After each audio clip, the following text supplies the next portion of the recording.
अब हम बात करेंगे body centred cubic unit cell की।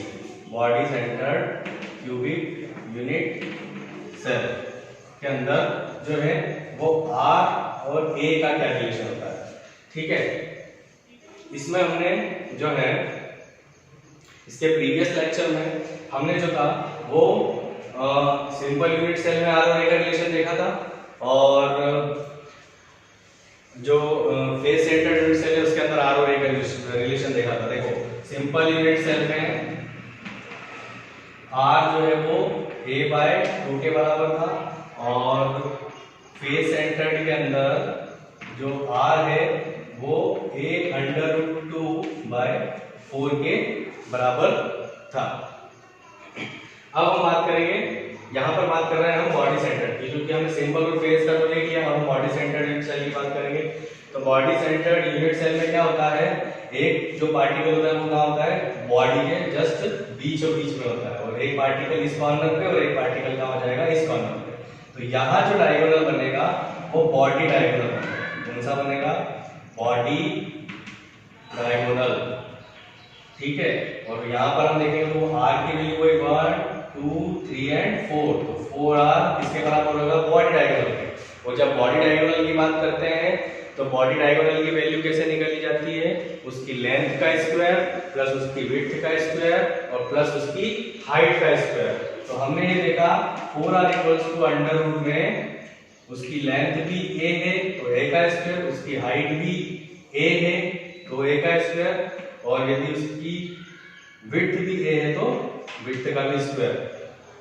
ठीक है, तो लेंथ भी है, हाइट भी है और विड्थ भी है, तो सभी का स्क्वायर जो है वो बॉडी डायगोनल के वैल्यू के बराबर होता है।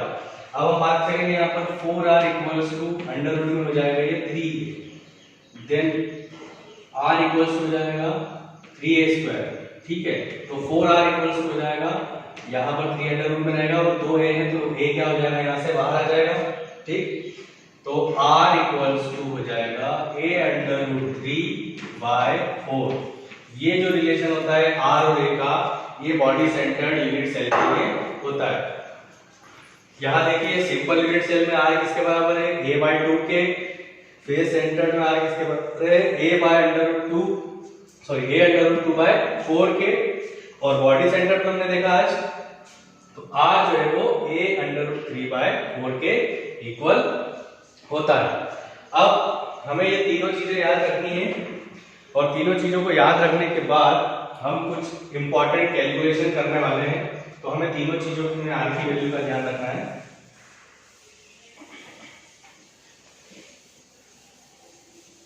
बहुत इंपॉर्टेंट कैलकुलेशन बता रहा हूं, अब आप देखिएगा। जैसे होता क्या है, अब हमें जो पार्टिकल है, तो पार्टिकल में हमें जो है पेकिंग एफिशिएंसी निकालना है। क्या निकालना है, पेकिंग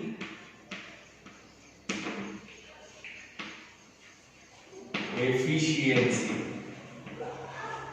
मतलब अगर मैं किसी ट्यूब के अंदर जो भी पार्टिकल्स रखे हैं तो उस ट्यूब में पेकिंग एफिशिएंसी मतलब कितना पार्ट भरा है उस ट्यूब का और कितना पार्ट खाली है। ठीक है, पेकिंग करने के बाद या पेकिंग जब उसमें अरेंज हो रही है तो उसमें कितना पार्ट खाली होगा और कितना पार्ट भरा होगा पर्टिकुलर ट्यूब का, है ना। उससे हम कैसे निकाल सकते हैं, पेकिंग एफिशिएंसी से। और पेकिंग एफिशिएंसी का जो फॉर्मूला होता है वो इस प्रकार है। नॉर्मली देखें तो volume of packing efficiency PE = volume of particle.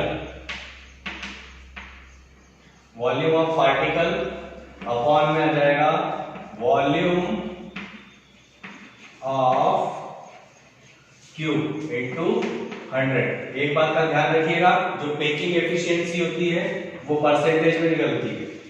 ठीक है, अब हमें वॉल्यूम ऑफ पार्टिकल का मतलब क्या है, वॉल्यूम ऑफ पार्टिकल मतलब सिंपल यूनिट सेल में कितने पार्टिकल्स होंगे और बॉडी सेंटर्ड में कितने होंगे, फेस सेंटर्ड में कितने होंगे पार्टिकल्स, उसका ध्यान रखना। हमारे पार्टिकल कैसे हैं, हमारे जो पार्टिकल है वो कैसे, स्फेरिकल। कैसे हैं, स्फेरिकल। ठीक है, तो यहाँ पर जो फॉर्मूला लगेगा वो किसका लगेगा, वॉल्यूम ऑफ स्फीयर का। और वॉल्यूम ऑफ स्फीयर का फॉर्मूला क्या होता है, वॉल्यूम ऑफ स्फीयर 10th में मैथ्स में पढ़ा हुआ आप लोगों ने, वॉल्यूम ऑफ स्फीयर या 11th वाले मैथमेटिक्स वाले जानते हैं, 4/3 पाई आर क्यूब। ये वॉल्यूम ऑफ स्फीयर का फॉर्मूला है। तो हमें क्या करना है, हमारा पार्टिकल भी स्फेरिकल है, इसलिए यहाँ पे फॉर्मूला कौन सा लगाएंगे, ये। सो 4/3 पाई आर क्यूब। और हमेशा क्यूब का वॉल्यूम जो है, वॉल्यूम निकालेंगे तो वॉल्यूम ऑफ क्यूब क्या होता है, ए क्यूब। तो यहाँ पर हो जाएगा ए क्यूब इनटू क्या हो जाएगा 100। अब हमें ध्यान रखना है, अगर हम सिंपल के लिए कैलकुलेट कर रहे हैं, फॉर्मूला तीनों में सेम ही लगेगा। अब अगर हम सिंपल यूनिट सेल के लिए कैलकुलेट कर रहे हैं, तो आपको मैंने बताया था सिंपल यूनिट सेल की अगर बात करते हैं तो उसमें कितने पार्टिकल होते हैं, एक पार्टिकल होता है। मैंने निकाला ना 1/8 × 8 करके, तो यहाँ पर सिंपल यूनिट के लिए 1 निकला। वहीं पर हम देखेंगे तो बॉडी सेंटर में कितने होते हैं, 2 पार्टिकल, और फेस सेंटर में कितने होते हैं, 4 पार्टिकल। ठीक है, अब हम ये हमारा सिंपल यूनिट सेल के अंदर होगा, ये हमारा होगा बॉडी सेंटर्ड यूनिट सेल का, और ये हो जाएगा हमारा एफसीसी। ये एससीसी, ये बीसीसी और ये FCC, simple cubic unit cell, body centred unit cell और face centred cubic unit cell. Simple unit cell में नंबर ऑफ पार्टिकल कितने होते हैं, 1। बॉडी सेंटर्ड में कितने होते हैं, 2। और फेस सेंटर्ड में कितने होते हैं, 4। ये मैंने इसके प्रीवियस लेक्चर में निकालना बताया था कैसे निकालते हैं। नहीं समझ में आ रहा तो एक बार फिर उस वीडियो को देख के इससे समझेंगे। अब हम बात कर रहे हैं सिंपल के लिए निकालना है। सिंपल के लिए मल्टीप्लाई कैसे करेंगे, 1 से, और इसको कैलकुलेट कर लेंगे। अब कैलकुलेट करना है तो कैसे करेंगे, देखिए यहां पे देखना, इसका मल्टीप्लाई करेंगे ये तो 4/3 हो जाएगा। पाई की वैल्यू क्या होती है, 3.14 इनटू आर। अब ये आर में कहां से मिलेगा, आर में यहां से मिलेगा। आर की वैल्यू a/2, आर की वैल्यू a√2/4, देन आर की वैल्यू a√3/4। अब हमें ये देखना है कि हम सिंपल के लिए कर रहे हैं, क्योंकि एक पार्टिकल ही होता है सिंपल के अंदर, कितने पार्टिकल होते हैं, एक पार्टिकल सिंपल में होता है। तो एक का मल्टीप्लाई करना, आर की वैल्यू कहां से लेंगे, सिंपल में क्या होती है, आर की वैल्यू a/2, तो क्या लिखेंगे a/2 का क्या लिखेंगे क्यूब इनटू 100, और अपॉन में क्या आ जाएगा ये a क्यूब। क्लियर। अब इसको फर्दर अगर हम सॉल्व करते हैं तो ये हो जाएगा 4/3 इनटू 3.14 इनटू ये a क्यूब तो बाहर निकल जाएगा, और अंदर क्या बचेगा 1/2 इनटू 1/2 इनटू 1/2, और अपॉन में क्या रहेगा a क्यूब। इस a क्यूब से ये a क्यूब कैंसिल हो जाएगा, और यहाँ मल्टीप्लाई में क्या रखेंगे हम 100, जो हमने यहाँ पर रखा। ठीक है, जब आप इसको कैलकुलेट करेंगे 2 से ये 4 भी कट जाएगा। जब आप इसको फर्दर कैलकुलेट करेंगे तो जो आंसर आएगा वो आएगा आपका लगभग 52% अप्रोक्सीमेटली, मतलब श्योर नहीं है आंसर में, पर इसका आंसर जो आएगा वो कितना आएगा, लगभग 52% आएगी सिंपल यूनिट सेल की पेकिंग एफिशिएंसी। पेकिंग एफिशिएंसी कैसे निकालते हैं, volume of particle upon volume of cube into 100। हमारा पार्टिकल कैसा है, स्फेरिकल है ना, तो हमारा जो फॉर्मूला लगा वॉल्यूम ऑफ स्फीयर का लगेगा, लगाया 4/3 पाई आर क्यूब, और वॉल्यूम ऑफ क्यूब क्या होता है a क्यूब इनटू 100। 100 क्यों लगाया, क्योंकि पेकिंग एफिशिएंसी जो है वो काय में निकलती है, परसेंटेज के अंदर निकलती है। ठीक, अब हमने क्या है, सिंपल यूनिट की बात करें तो नंबर ऑफ पार्टिकल कितने हो जाएंगे 1। ठीक है, आर की वैल्यू कहां से निकालेंगे हम, इस प्रकार के सिंपल यूनिट में आर की वैल्यू यहां मिल गई। ठीक है, और उस प्रकार से जब आप फर्दर इसको कैलकुलेट करेंगे तो आंसर जो आएगा वो लगभग 52% आएगा। अब वहीं पे हम जो है बॉडी सेंटर के लिए निकाल लेते हैं। बॉडी सेंटर के लिए भी ये फिनोमेना काम करेगा, सेम टू सेम। देखिए कैसे निकालेंगे बॉडी सेंटर के लिए, हम देखते हैं। फॉर्मूला वही लगेगा, वॉल्यूम ऑफ पार्टिकल मतलब वही volume of sphere 4/3 pi R cube upon में वॉल्यूम ऑफ क्यूब होता है a क्यूब इनटू 100।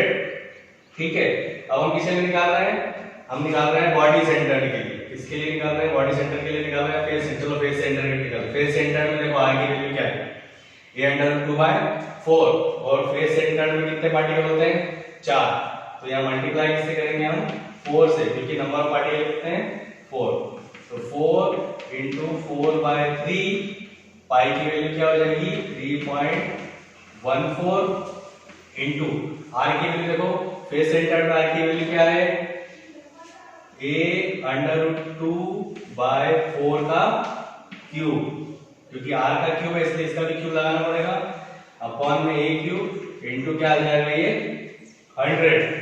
ठीक है, अब 100 आ रहा है, कैलकुलेट करेंगे तो ये किस तरह से होगा, देखो आप यहाँ पर 4 इंटू 4/3 इंटू 3.14।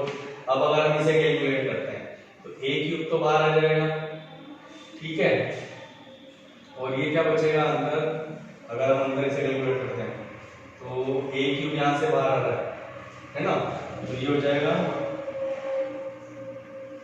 2/2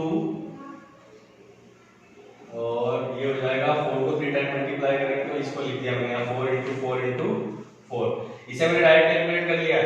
यहाँ पे ये कैसे आई वैल्यू एक बार देख लीजिए आप, किस टाइप से आएगी, जैसे अगर मैं इसे लिखता हूँ a√2/4 into a√2/4 into a√2/4। ए 3 है तो a क्यूब मैंने यहाँ लिखा, अंडर से अंडर रूट कैंसिल हो जाएगा तो ये 2 हो जाएगा, मतलब अंडर रूट को मल्टीप्लाई करेंगे तो 2 आएगा और बचा क्या केवल 2, और ये तीनों 4 जो है वो मैंने यहाँ पे इस प्रकार से लिख दिए हैं, ठीक है। और अपॉन में क्या लिखेंगे हम a क्यूब और इसका मल्टीप्लाई कैसे करेंगे 100 से, क्योंकि यहाँ पे 100 से हम मल्टीप्लाई करेंगे क्योंकि पेकिंग एफिशिएंसी परसेंटेज में निकलती है। a क्यूब से a क्यूब कैंसिल हो जाएगा, जब आप इसे करेंगे तो हमारा जो आंसर आएगा वो लगभग 72 से 74% के बीच में आएगा। ये भी एप्रोक्स वैल्यू बता रहा हूँ, इसका इसलिए लगाया है ताकि एप्रोक्स वैल्यू जो है वो निकलेगी, ठीक है। अब इसी प्रकार से हम जो है ये हमने किसके लिए निकाला, फेस सेंटर के लिए, इसी प्रकार से हम बॉडी सेंटर के लिए निकाल सकते हैं। बॉडी सेंटर को कैलकुलेशन करने के लिए आपके लिए होमवर्क में रहेगा। अगर आपको बॉडी सेंटर के लिए कैलकुलेशन अगर नहीं आती है तो आप जो है वो मुझे कमेंट में लिखें, तो अपन उसके लिए भी कैलकुलेशन करेंगे। इस बात का ध्यान रखना है पेकिंग एफिशिएंसी निकालने के लिए अंडर रूट 2 की वैल्यू जरूर रखाएगी यहाँ पर, क्योंकि यहाँ पर अंडर रूट 2 है, जब हम इसको इस फॉर्म में लिखेंगे तो 2 अंडर रूट हो जाएगा, a क्यूब बाहर निकल जाएगा। अंडर रूट 2 की वैल्यू जो होती है वो क्या होती है 1.414 होती है। कितनी होती है 1.414। इसका जब मल्टीप्लाई करेंगे तो आपका आंसर लगभग आएगा, ठीक है। तो इस बात का ध्यान रखेंगे। आपको हमने आज सिंपल यूनिट सेल के लिए पेकिंग एफिशिएंसी और फेस सेंटर के लिए पेकिंग एफिशिएंसी निकालना बताया है, बॉडी सेंटर के लिए आपको निकालना है, आपका होमवर्क है। अच्छा, दूसरी बात ये है कि हमने यहाँ पे देखा है कि 72% आ रहा है, इससे पहले हमने देखा था तो 52% आ रहा था सिंपल के लिए। तो इसका मतलब क्या होगा, जैसे आंसर हमारा 52% आ रहा है मींस कि जो हमारा जो यूनिट सेल है, जो क्यूबिक यूनिट सेल है, उसके अंदर जो पार्टिकल्स जब हम भरेंगे तो 52% भरे हुए हैं, बाकी 48% क्या है वो खाली है। अब यहाँ मान लीजिए हमारा आंसर 74% आता है, तो 74% में क्या होगा 74% जो है वो क्यूब यूनिट सेल जो है वो फिल है और बाकी जो 26% है वो क्या है वो खाली है। तो इस बात का हमें ध्यान रखना है। तो ये कुछ कैलकुलेशंस थी सॉलिड स्टेट्स को लेकर। हमने यहाँ पर दो पेकिंग एफिशिएंसी दो को लेके बताइए, सिंपल और फेस को लेके। आपको बॉडी सेंटर के लिए निकालना है, एक बार फिर बोल रहा हूँ ये आपके लिए होमवर्क है, अगर नहीं होता है तो उसको भी हम कैलकुलेट करेंगे। So this is all about the packing efficiency and relation between R and A in particular cubic unit cell. Thank you very much.